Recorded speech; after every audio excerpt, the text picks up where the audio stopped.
Assalamualaikum warahmatullahi wabarakatuh. Kaum muslimin dimanapun berada, itu tentang perbandingan agama. Yang dibandingkan itu adalah asal-usul nama agamanya, kemudian konsep ketuhanannya, kemudian kitab sucinya. Nah, kitab suci orang Hindu namanya Weda. Kitab suci orang Buddha namanya Tripitaka. Tripitaka itu artinya 3 bakul hikmah. Kitab suci orang Kristen disebut dengan Injil atau Bible. Cuma sangat disayangkan Injil itu sebelumnya ditempelkan yang lebih tebal itu kitab Taurat Musa. Padahal itu kitab orang Yahudi. Diakui pula separuh itu sebagian oleh orang Nasrani atau orang Kristen sekarang. Nah, kemudian kitabnya orang Kristen sudah Injil ya. Kemudian kitabnya Buddha sudah Tripitaka. Kemudian kitab Hindu sudah Yahudi, Buddha, kemudian Islam. Nah, Islam kitabnya Al-Quranul Karim. Nah, jadi di dalam kitab-kitab itu, Bapak Ibu kaum muslimin yang berbahagia, isinya juga tentang ketuhanan, tentang kenabian, tentang hukum-hukum. Banyak sekali. Sangat menarik ini mempelajari kitab-kitab paling kurang 5 agama besar dunia. Nah, bagaimana kitabnya itu? 124. Bagaimana kemudian Allah menjanjikan keturunan Nabi Ibrahim. Sedangkan kalau kita melihat tanah Kanaan, sekarang ini kita kenal dengan tanah Palestina. Tentu saja kalau kita berbicara. Nah, jadi Bapak Ibu Saudara sekalian disebut dengan Nabi Ibrahim. Nabi Ibrahim ini adalah orang Irak, daerah Mesopotamia. Nabi Ibrahim ini disebut dengan Abuddin, bapaknya agama Samawi. Sumbernya dari Nabi Ibrahim agama Yahudi, sumber dari Nabi Ibrahim agamanya Nasrani, sumbernya dari Nabi Ibrahim agama Islam. Cuma sayangnya yang kedua ini agama Nasrani sangat banyak sampai berapa 70% tercampur dengan agama para dewa dari Yunani, Romawi, karena Palestina itu dijajah oleh Romawi itu ratusan tahun. Nah, sehingga ajaran Romawi yang anti dari ajaran Samawi itu mau disatukan oleh Paulus. Ketika Romawi menjajah Palestina, dipaksanya orang-orang Yahudi itu tidak bersunat dan dipaksanya orang Yahudi itu makan babi. Padahal itulah pantang larang yang terbesar bagi orang Yahudi kalau seandainya makan babi sampai tidak bersunat. Sedangkan orang Romawi itu berpantang bagi dia kalau bersunat, tak boleh dikurangi daging kulupnya. Kemudian berpantang bagi dia kalau tidak makan babi. Jadi bertolak belakanglah, bukan hanya masalah makanan yang bertolak belakang antara Yahudi dan Romawi, tapi juga masalah ketuhanan. Kenapa? Karena Yahudi menganut ketuhanan yang monoteisme, Tuhan satu. Sedangkan Romawi menganut ajaran politeisme, Tuhannya banyak. Dewa-dewa, dewa Hercules, dewa Zeus, Merkurius, Venus, sampai kepada dewa Apollo, kepada dewa Pluto. Itu nama-nama dewa semuanya, bahasa Romawi dan Yunani. Nah, bagaimana tentang kitab-kitab itu? Indah sekali kalau kita pelajari Bapak Ibu Saudara sekalian. Mohon maaf, Pak Suma tolong kembali pada poin. Ada 2 poin yang kita wajibkan untuk Pak Suma tanggapi. Pak Suma sudah detail. Pak Suma tolong tunjukkan bahwa analogi harus sama semuanya. Nah, ini ada dialog sedikit yang sangat menarik antara Zulkifli M. Abbas atau Zuma dengan orang-orang non-Muslim. Coba berdialog dengan sopan, dengan baik, ingin mendalami arti kitab suci dan isi kandungan yang terdapat di dalam kitab suci dalam Islam dan Kristiani. Masya Allah. Itu yang pertama. Yang kedua, terkait perbedaan konsep Nabi menurut Islam Kristen.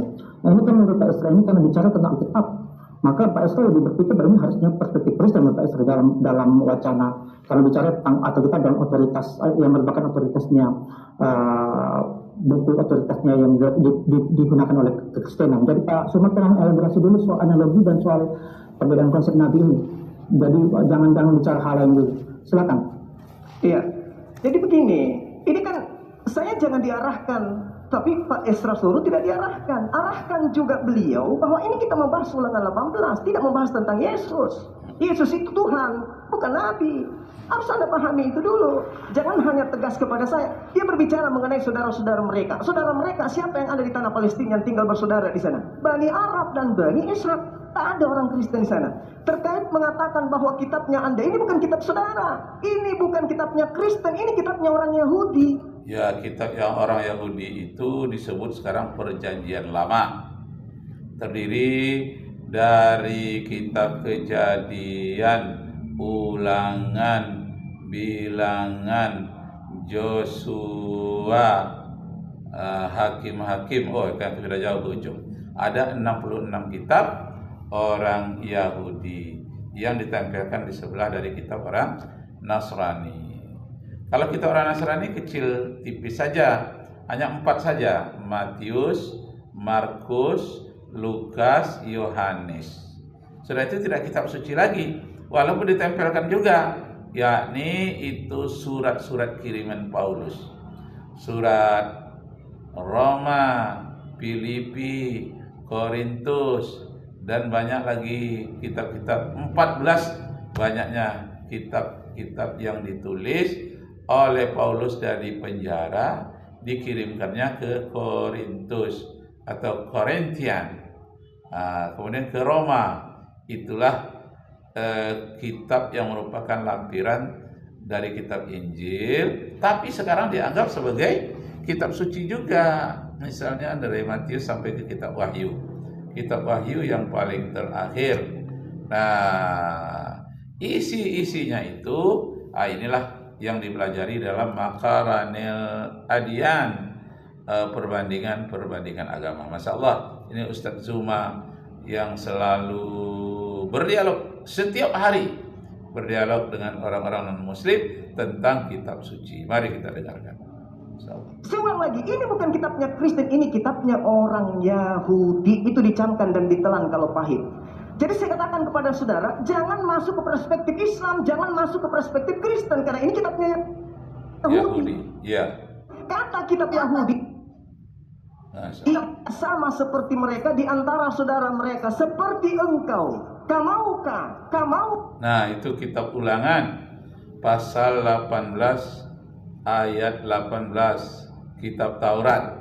Seorang nabi, hai Musa, akan kubangkitkan di antara orang-orang yang bersaudara denganmu. Ciri-cirinya Allah menaruh firman di dalam mulutnya yang dikatakan benar apa adanya, dan ciri-cirinya itu dia serupa dengan engkau. Nah, lalu dipelajarilah siapakah nabi yang serupa betul dengan Nabi Musa, yakni Nabi Muhammad sallallahu alaihi wasallam. Kalau dengan Nabi Isa, Nabi Musa bertolak belakang. Pertama, Nabi Musa itu jelas ayah dan ibunya. Nabi Musa tidak jelas ayahnya. Nabi Muhammad jelas ayah dan ibunya. Yang kedua, Nabi Musa jelas perannya sebagai panglima di medan perang, sebagai pemimpin negara. Nabi Muhammad juga sebagai panglima di medan perang dan dia pemimpin negara. Yang ketiga, Nabi Muhammad punya anak, punya cucu, punya keturunan sampai hari ini. Sedangkan Nabi Isa tidak punya keturunan sampai hari ini, tidak punya anak, tak punya istri. Sedangkan Nabi Musa punya anak, punya istri dan punya keturunan sampai hari ini.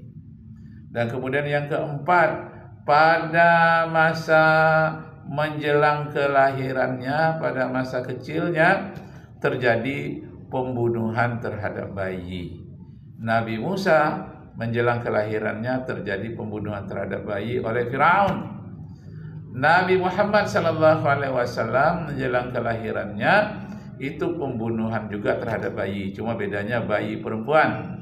Al-Quran mengatakan, wa idza busyira ahaduhum bil untha zalla wajhuhu muswaddan wa huwa kazim yatawara minal qaumi min su'i ma busyira bih ayumsikuhu ala haunin am yadussuhu fit turab ala sa'a ma yahkumun.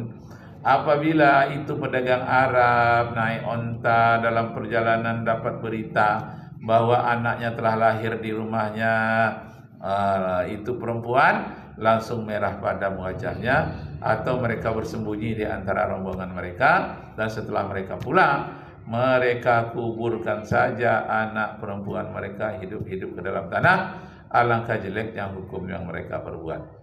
Jadi pada masa Rasulullah kecil terjadi pembunuhan terhadap bayi. Nabi Musa juga waktu kecil terjadi pembunuhan terhadap bayi. Itulah kesamaan antara Nabi Musa dengan Nabi Muhammad SAW. Nabi Muhammad membawa kitab suci Al-Quranul Karim, bisa dibaca. Nabi Musa juga membawa kitab suci. Sedangkan Nabi Isa alaihissalam katanya kurang jelas kitab sucinya. Nah, karena itu ratusan tahun kemudian barulah tentang dia dituliskan oleh Matius Markus, itu jauh setelah tiada lagi Nabi Isa alaihissalam. Nah, kitab suci itu bagaimana? Bukan, dalam bahasa Ibrani. Kamu itu berarti dia harus sama seperti Musa. Tak boleh yang tidak sama seperti Musa, jangan dibawa-bawa ke sini. Jangan karena Yesus tidak sama seperti Musa, lalu kemudian Nabi Muhammad SAW sama seperti Musa, Anda kemudian menolak kesamaan-kesamaan. Sekarang perintahnya jelas.